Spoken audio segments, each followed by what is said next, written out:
सूचना का अधिकार आयुक्त रविंद्र डाकप्पा ने मीडिया से बात की और कहा कि सभी हितधारकों के साथ आरटीआई दिवस मनाया गया और यह कार्यक्रम बहुत सफल रहा। इस कार्यक्रम में अतिथि के रूप में शेख शफी अहमद ने अपना भाषण दिया और भाषण के बाद उन्होंने मीडिया से बात की और कहा कि 11 आयोग हैं, लेकिन केवल 3 ही काम कर रहे हैं। सिद्धू हिरेमठ ने भी इस कार्यक्रम में भाग लिया और मीडिया से बात की और कहा कि इस कार्यक्रम में लोगों को सवाल करने का मौका दिया गया है। उन्होंने कहा कि 19 साल बीत गए हैं, लेकिन अभी भी कल्याण कर्नाटक क्षेत्र में पहली अपील ठीक से नहीं की जा रही है। दीपक गाला भी इस कार्यक्रम में अतिथि के रूप में शामिल हुए और उन्होंने मीडिया से बात करते हुए कहा कि यह कार्यक्रम बहुत सफल रहा। वरिष्ठ पत्रकार श्रीनिवास भी अतिथि के रूप में शामिल हुए और उन्होंने अपने अनुभव भी साझा किए। 2005 में 12 अक्टूबर को आरटीआई एक्ट कानून लागू हुआ, इट केम इन फोर्स। सो तब से अक्टूबर महीने को आरटीआई दिनाचरण करके आरटीआई दिन करके इंडिया में हर एक राज्य में सेलिब्रेट करते हैं। और इस साल जैसा कलबुर्गी पीठ कलबुर्गी में आया है, तो उसके बिहाफ उसके वती से हम आरटीआई डे आज इधर हम सेलिब्रेट कर रहे हैं। सब जो आरटीआई के जो आसक्त है, जो अभिमानी है, जो इसमें स्टेक होल्डर है, सब मिला के हम आज का दिन मिलजुल के उसके बारे में एक्सपर्ट से राय लेके उनका एक्सपीरियंस का बेनिफिट लेते हुए ये चर्चा रख के अभी खाना खा के जा रहे हैं। ये आरटीआई का बेसिक है, हर साल ऐसा ही रहना करके हमारा आशय है। जैसे दीपक गाला जी है, 2005 से वो आरटीआई में बहुत इन डेप्थ काम कर रहे हैं। मालूम थी वो चीजें आज जो है ना उनको मालूम हुआ और उससे जो है ना आरटीआई जो है ना और जो है ना, क्योंकि बहुत कम वापर है आरटीआई, कुछ लोग जो वापर है, बहुत जने वापरना और बहुत नागरिक वापरे, तो जो है ना ये आरटीआई का उद्देश्य क्या बोले तो करप्शन को विरोध करना, करप्शन को ये करना, कंटेन करना। तो मैं समझता हूँ आज का जो वर्कशॉप है वो बहुत एम था और उसके अंदर क्या होगा बोले तो आने वाले दिनों में बहुत सारे जो है ना सिटीजन्स आरटीआई को यूज कर सकेंगे, ऐसा मेरा मानना है। और आरटीआई का यूज करना बहुत जरूरी है डेमोक्रेसी के अंदर। डेमोक्रेसी अगर बढ़ना करना बोले तो बहुत जरूरी है। और हम जो है ना ये जो ऑफिसर जो काम कर रहे हैं उनका काम का तरीका भी इससे आरटीआई से बदल सकते हैं। ये दो बात। आज 19वां आरटीआई डे मनाया गया, 19वां आरटीआई डे मनाया गया। 2005 से 2024 19वां है, ये 19 साल हो गए। लेकिन प्रॉब्लम यह आ रहा है क्या इतना 19 साल जाने के बावजूद भी अभी तक उसका इम्प्लीमेंटेशन नहीं है। आरटीआई को समझने के अंदर बहुत प्रॉब्लम आ रहा है, आम आदमी नहीं समझ सकता। ये जो लोग काम कर रहे हैं वो लोग वापस दूसरे को हम तैयार कर रहे हैं। अब जैसा मैं 10-15 लोगों को तैयार किया काम करने, हमारे पास रेवेन्यू रिकॉर्ड, एजुकेशन, पुलिस, ये सब हमारे पास काम हो रहे हैं। तो ये काम के लिए टाइम देने वाले लोग चाहिए। देखो गवर्नमेंट ने एक अच्छा एक्ट दिया हमारे को, वो बोला भाई हम करप्ट है क्या, तो भी तुम्हारे को एक्ट बना के दिए, तुम सीधा करो हमारे को। आपकी सजेशंस क्या है? आपके कुछ सजेशंस है क्या कमीशन के लिए? कमीशन का प्रॉब्लम क्या है कि इधर अभी हमारे पास एक कमीशन आ गया है, लेकिन ये अप्रैल तक चलने वाला है और टोटल 11 कमिश्नर है, उसमें से फंक्शनिंग में अभी सिर्फ 3 है।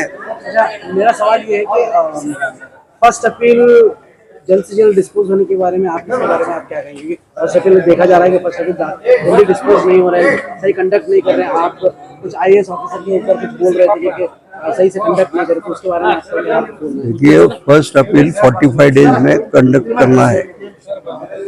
फर्स्ट अपील भी कोर्ट का प्रोसीजर ही है, तो ये क्या किया जा रहा है? नहीं कर रहे हैं। अभी क्या है नहीं कर रहे, तो इसका मतलब हम चुप में बैठना है। हम फौरन 19(3) में सेकंड अपील में जाना है ना, आगे का प्रोसीजर करना। तो ये सब 19(1),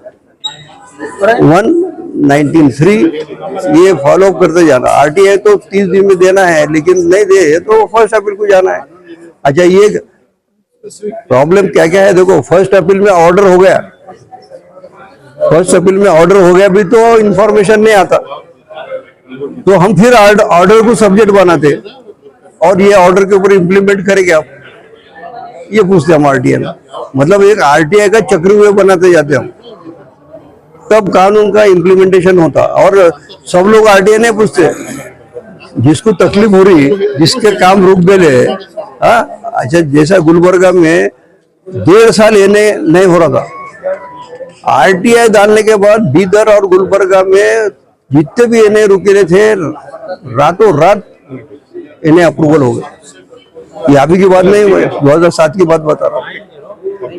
तो ऐसा में कलबुर्गी इंफॉर्मेशन कमीशन जो आयोग का कमीशन है, रविंद्र डाकोपा सर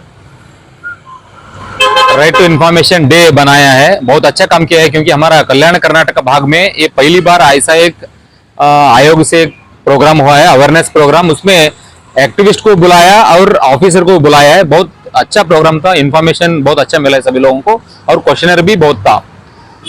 मैंने 2-3 क्वेश्चन पूछा, और सजेशन मेरा ये है कि आरटीआई एक्ट 19 साल हो गए, आरटीआई एक्ट आने के बाद 19 साल हो गए, तो भी इम्प्लीमेंटेशन % बहुत लेस है। और ऑफिसर लोग कोई एप्लीकेशन डाले तो विदिन 30 डेज में इंफॉर्मेशन नहीं दे रहे। एक्चुअली एक्ट में क्या है, ऑनरेबल हाई कोर्ट ने फर्स्ट अपीलेट अथॉरिटी को डायरेक्शन किया है, फर्स्ट अपील हेयरिंग करना ही है। कलबुर्गी हमारा रीजन में एक भी फर्स्ट अपीलेट अथॉरिटी हेयरिंग भी नहीं कर रहा है। इसके लिए इंफॉर्मेशन कमीशन के पास केस बहुत पेंडिंग हो रहा है, lakhs together case are pending in information commission. So सभी फर्स्ट अपीलेट अथॉरिटी जो है, उसका काम है कि उसका रिस्पॉन्सिबिलिटीज एंड ड्यूटीज है कि फर्स्ट अपील हेयरिंग करके इंफॉर्मेशन क्या दिया है पब्लिक इंफॉर्मेशन ऑफिसर, और एप्लीकेशन क्या एप्लीकेंट ने पहुंचाया बोल के वो इंक्वायरी करके एप्लीकेंट को इंफॉर्मेशन देना उसका रिस्पॉन्सिबिलिटीज है। ये नहीं कर रहा है हमारा कलबुर्गी रीजन में। आईएएस ऑफिसर भी नहीं कर रहे, आईपीएस ऑफिसर भी नहीं कर रहे। पहले होता था, हेयरिंग होता था, इंफॉर्मेशन मिलता था, अभी नहीं मिल रहा है। इसके लिए इंप्लीमेंटेशन % बहुत लेस है हमारे रीजन में। मेरा इंफॉर्मेशन कमीशन हमारा रविंद्र डाकोपा सर से यही गुजारिश है कि आरटीआई एक्ट इंप्लीमेंटेशन होना चाहिए। Every department should publish section 4(1) and 4(1)(b) suo motu declaration वो पब्लिश करना ही पड़ेगा, क्योंकि वेबसाइट में कलबुर्गी कारपोरेशन का वेबसाइट है, उसमें कुछ भी इंफॉर्मेशन नहीं है। Kalaburagi regional commissioner office website में कुछ भी इंफॉर्मेशन नहीं है। डिप्टी कमिश्नर का वेबसाइट है, उधर भी कुछ भी नहीं है। इसके लिए उधर ही इंफॉर्मेशन अपलोड करे तो एक्टिविस्ट इंफॉर्मेशन पूछने का जरूरत भी नहीं पड़ता, सब इंफॉर्मेशन ऑनलाइन मिल जाएगा हमारे को। इसके लिए सभी हमारा आईटी में नंबर 1 है हम कर्नाटक का, ये अपलोड क्यों नहीं कर रहे हैं ऑफिसर लोग बोल के मेरा। Information under right to information is a fundamental rights. Honourable Supreme Court ने बोला है कि ये आरटीआई एक्ट तो उसमें हम इंफॉर्मेशन पहुंचने का ये फंडामेंटल राइट्स है बोल के, सभी फंडामेंटल राइट्स वायलेशन हो रहा है इधर हमारा कलबुर्गी रीजन में। जनजागरण संदेश के लिए इमरान खान, कलबुर्गी की रिपोर्ट।